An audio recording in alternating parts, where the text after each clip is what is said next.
The north of Sweden. Here in the Arctic Circle, polar night meets polar day. The land of midnight becomes, if only briefly, the land of midnight sun.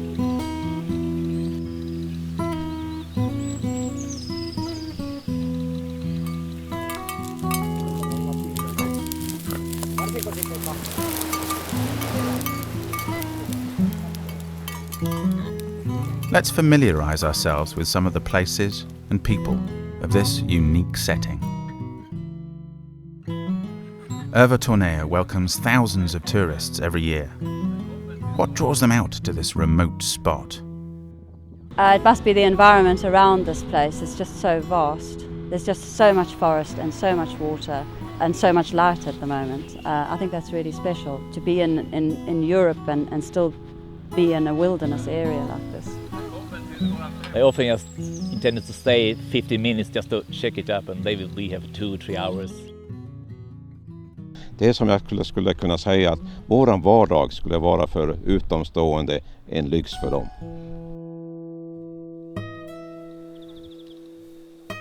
Vertonea is home to fäbodarna, the summer pastures the herdsmen went to with their livestock.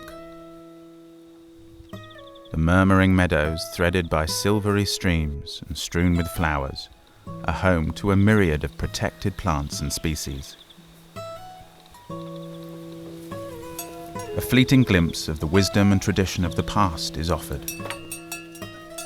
A glimpse of the lives of people in touch and in time with the world they live in.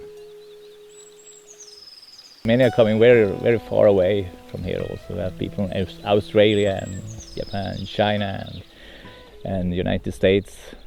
They're coming from United States. Are coming from see their ancestors have been here, maybe working here as managing the cows during summer, and now they have some ancestors who have been living here, and they're just following their tracks back.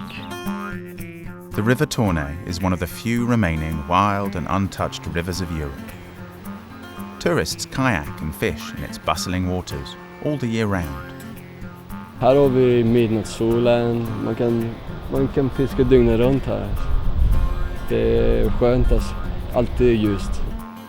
In spite of its untamable ferocity, it marks the most peaceful border in the world between Finland and Sweden. Peace and tranquility are everyday commodities here. The pace of life a luxury item to city dwellers.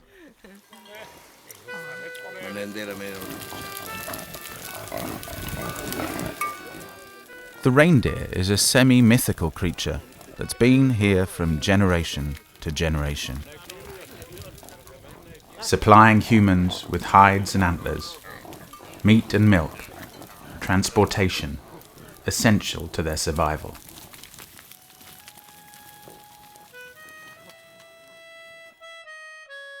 The herdsmen gather and talk about their day, as they've done all their lives, as their fathers and their fathers' fathers did before them.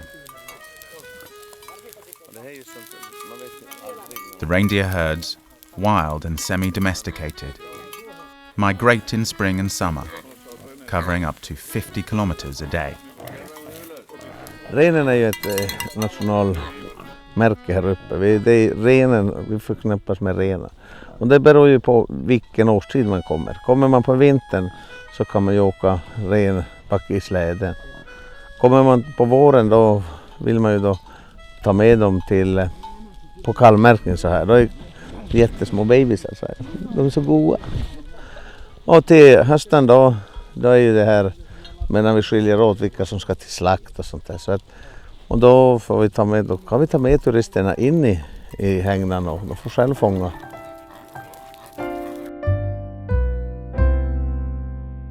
At the end of the day, the sun doesn't go down on Vertonea. In fact, in summer, it never does. The midnight sun makes everything magical, and its magic lingers like a promise of gold through the long, hard winter months.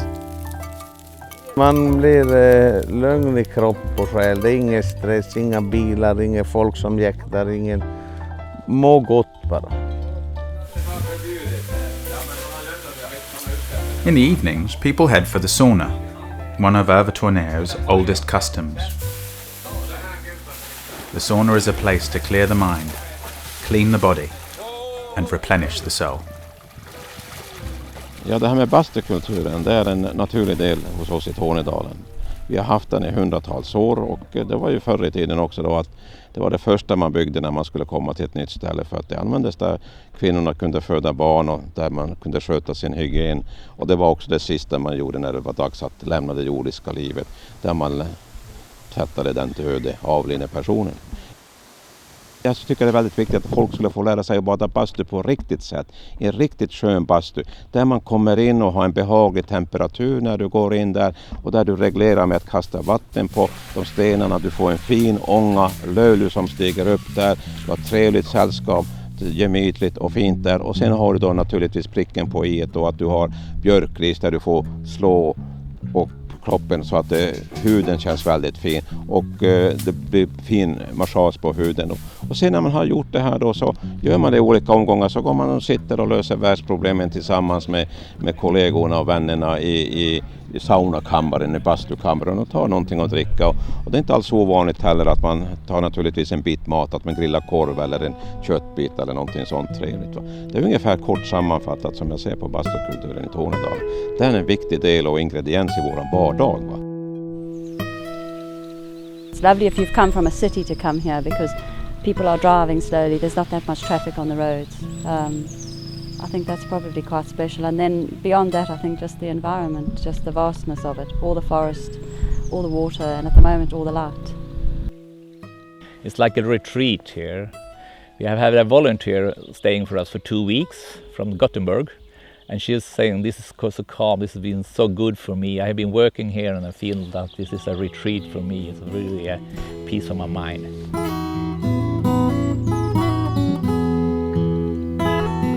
There are many things that draw tourists out here to this remote outpost of humanity.